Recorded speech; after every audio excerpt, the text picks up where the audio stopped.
Thank you, Oksana, for inviting me and James. James Williams cannot be with me today. We represent the organization, non-for-profit organization called NUMA. Thank you, Oksana, Dr. Oksana Bayer. Thank you, Professor Labit, for giving us this opportunity to talk to you, to be with you today.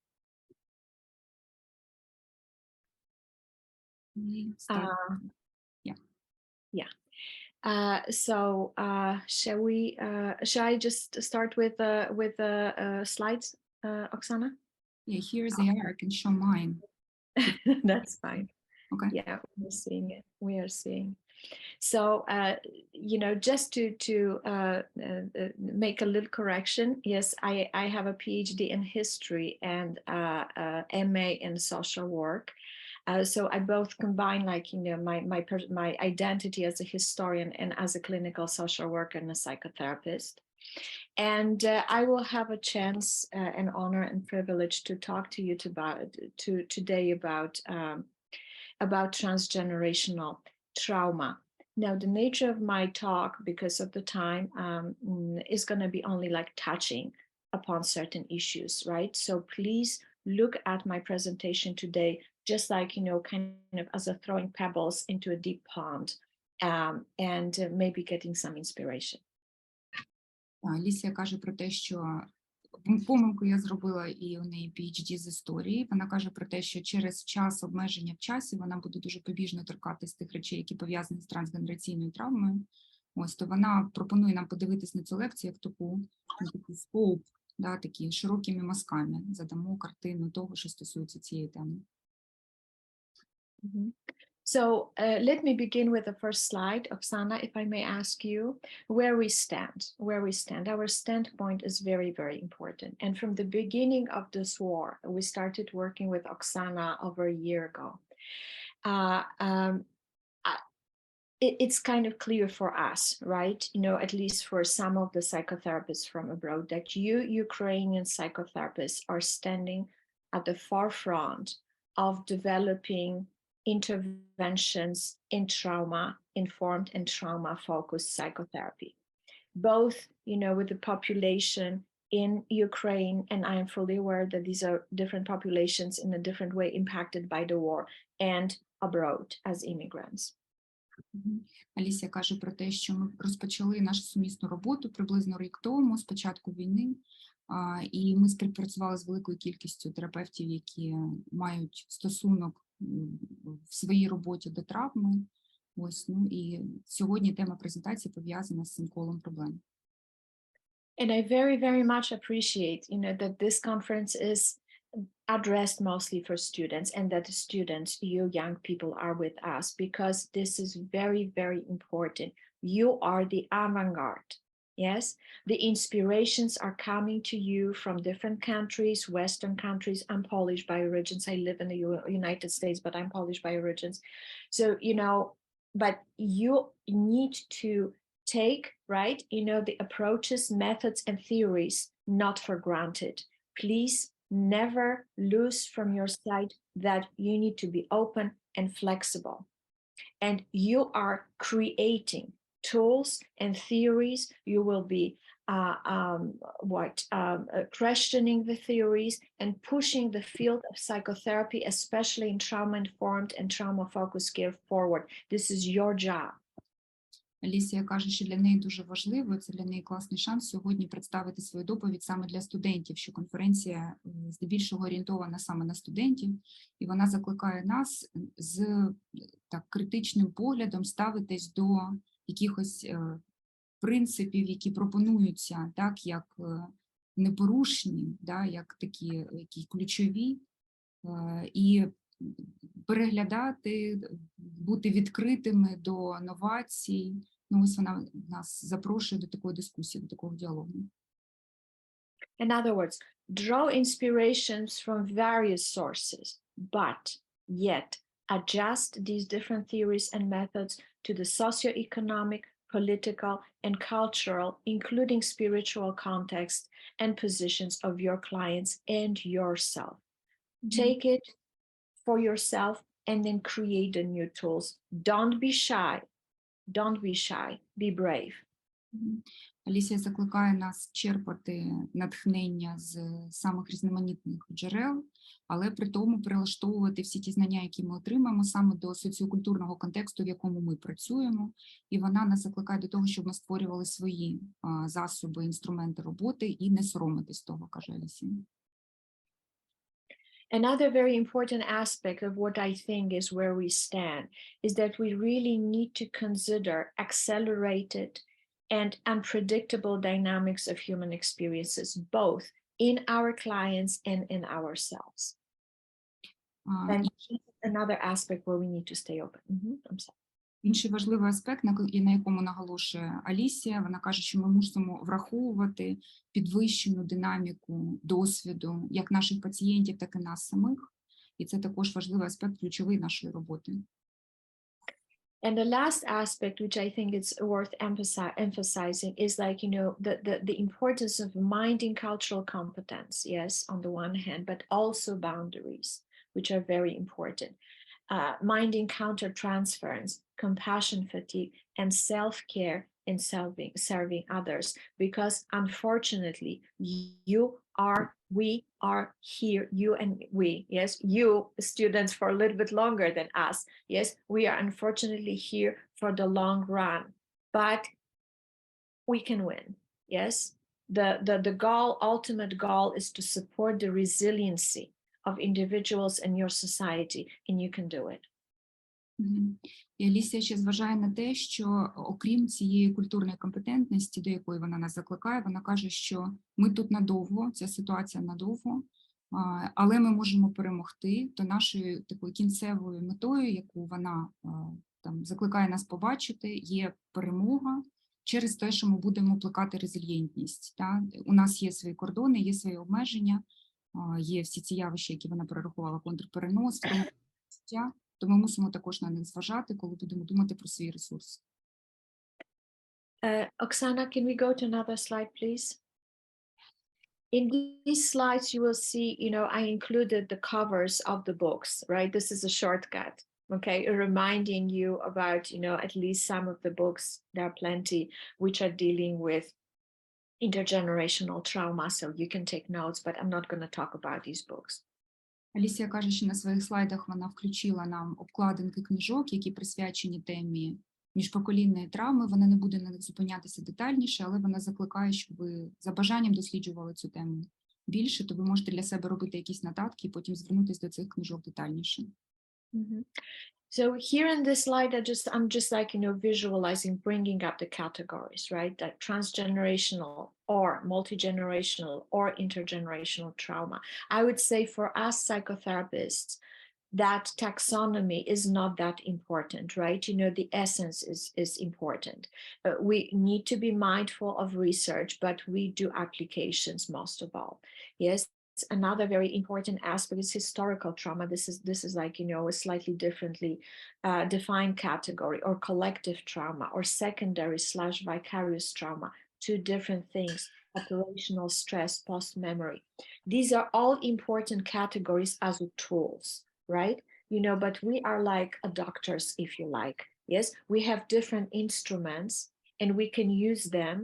But ultimately, the goal is not to use the instrument, is to help the patient.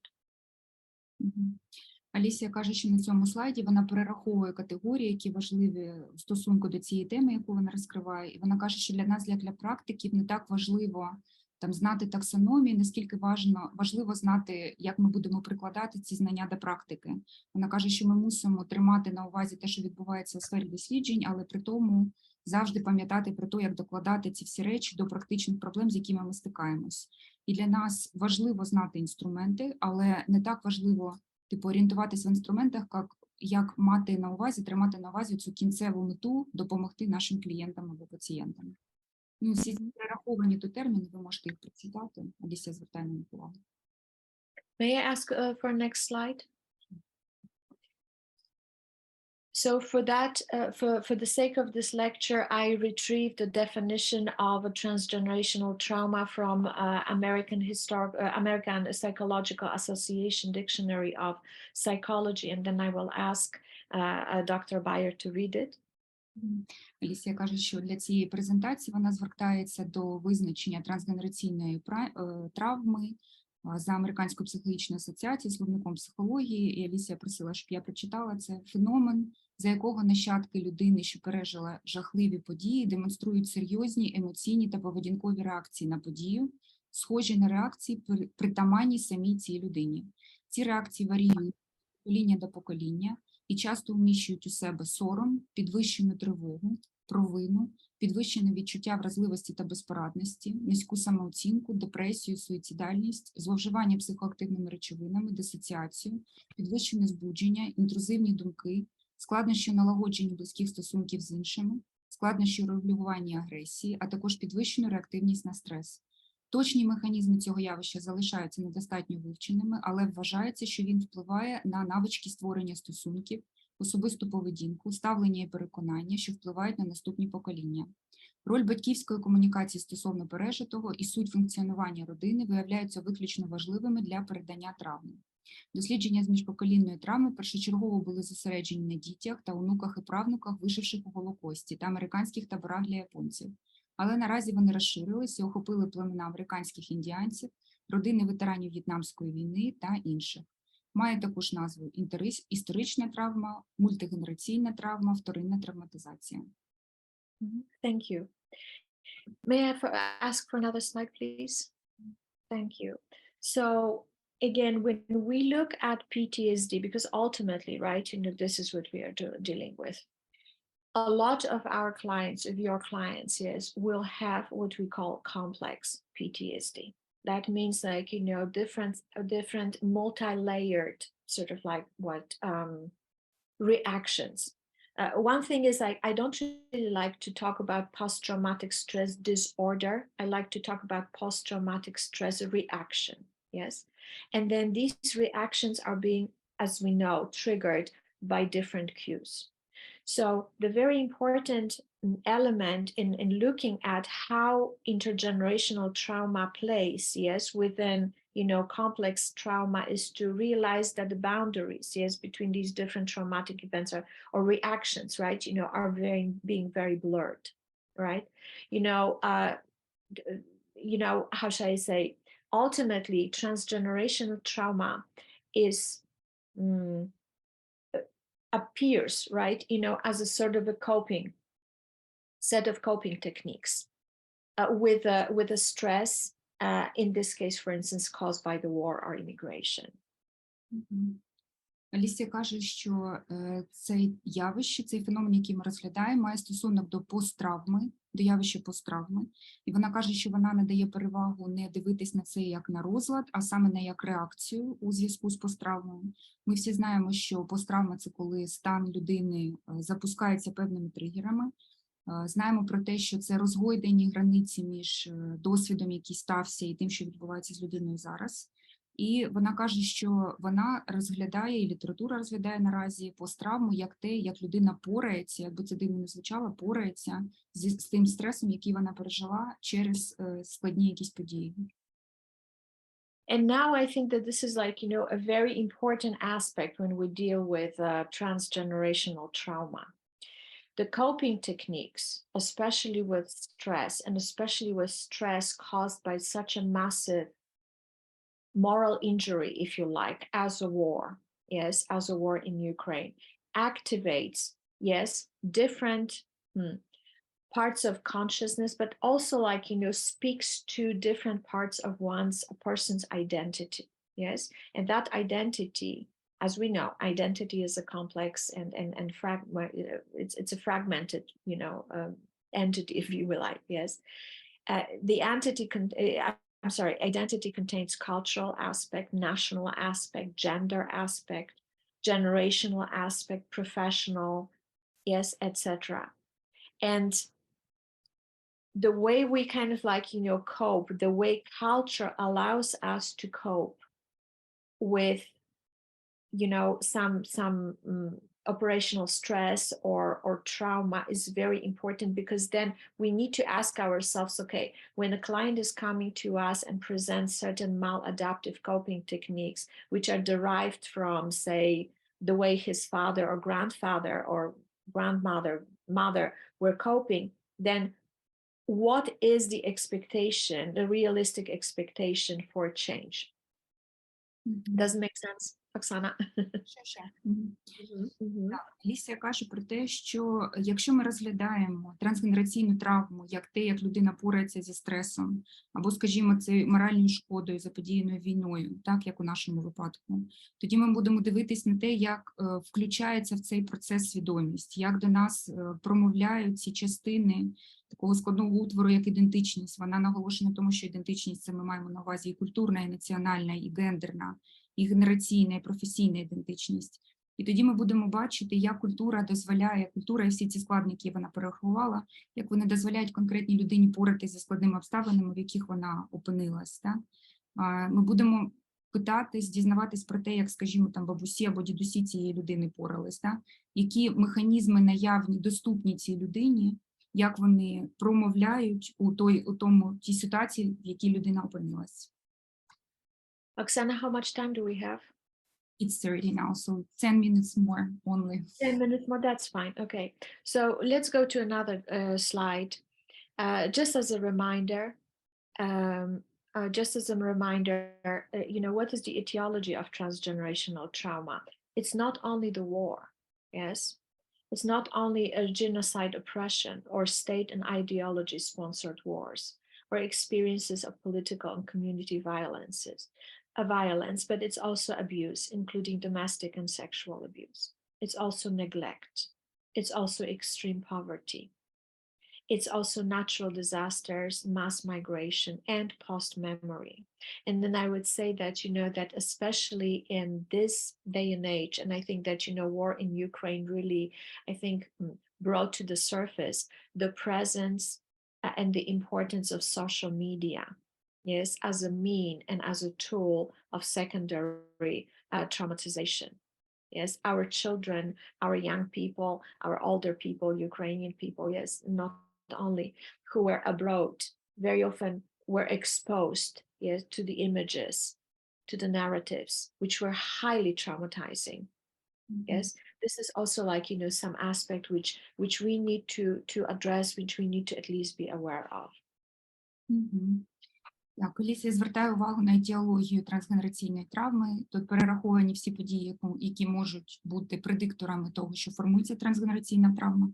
І вона ще хоче звернути нашу увагу на те, що наша війна зараз показала дуже велике значення соціальних медіа, як того фактору, який сприяє травматизації. Вона наводить приклад дітей, людей старшого віку, які, знаходячись навіть за кордоном, не перебуваючи в так активних військових умовах, все рівно піддаються травматизації через ті картини, ті наративи, які вони зустрічають в медіа. Alicia, it's only 5 minutes, excuse me. I told you. Okay, that's fine. Yes, so we're done. No, Okay. We have three more minutes. Okay, so let's go to transmission, okay? Very, very fast to transmission. Well, you know, in transmission of intergenerational trauma, as we know, these are basic, like, you know, these 4 aspects: communication, how we resolve conflict, family cohesion, parental care and parental involvement, and intentional or unintentional re-traumatization. Шляхи передачі трансгенераційної травми перераховані: спілкування, конфлікти, згуртованість, батьківське піклування і залученість, культурна соціальна ідентичність, навмисна або ненавмисна ретравматизація. And I would say let's go to slide number 10. We will skip the effects, I think that, you know, and then let's talk about the treatment and prevention. So in the treatment and prevention, as always, the most important is recognizing the problem, speaking openly, addressing transgenerational trauma, rebuilding trust, improving sense of self-esteem, improving individual coping techniques, such as anxiety and anger management techniques, improving parent-infant attachment, and improving communication and care between children and caregivers and the family members. And saying all of that, I know that right now the attention of you psychotherapists are really placed on supporting the troops, yes, supporting military families, supporting the whole society, but do not lose from the sight the parents, caregivers, children relationships. This is very, very important. Алісія каже, що шляхи лікування та превенції, ось вона перерахувала на цьому слайді, визнання проблеми, звернення до трансгенераційної травми. Погоди, я щас. О, вибачте, Насайдер. я приберу звук у вас. Це хтось у нас, Вікторія. Так, дякую. Покращення почуття самоцінності, покращення індивідуальних навичок опанування складнощів, покращення прив'язаності стосунку немовля-батьки, спілкування та виявів турботи. Вона каже про те, що вона хоче звернути нашу увагу, попри те, що основна наша увага зараз присвячена тому, що ми підтримуємо бійців, військових, підтримуємо спільноту і сім'ї військовослужбовців. Вона каже, будь ласка, не оминайте також увагою цей зв'язок між немовлятами та їх опікунами, їх батьками, що це також такий дуже вразливий зв'язок. Okay, thank you. Thank you, Oksana. It was very short. Thank you, yes, please. Can I share this presentation with people who want to read it in detail? Yeah. Це я запитала дозволу, чи можна ширити презентацію серед тих, кому з вас цікаво. Так. Шукаю, де у нас реакція з віртуальними оплесками. Так, знайшла. Ось. This is applause to you. Thank you very much.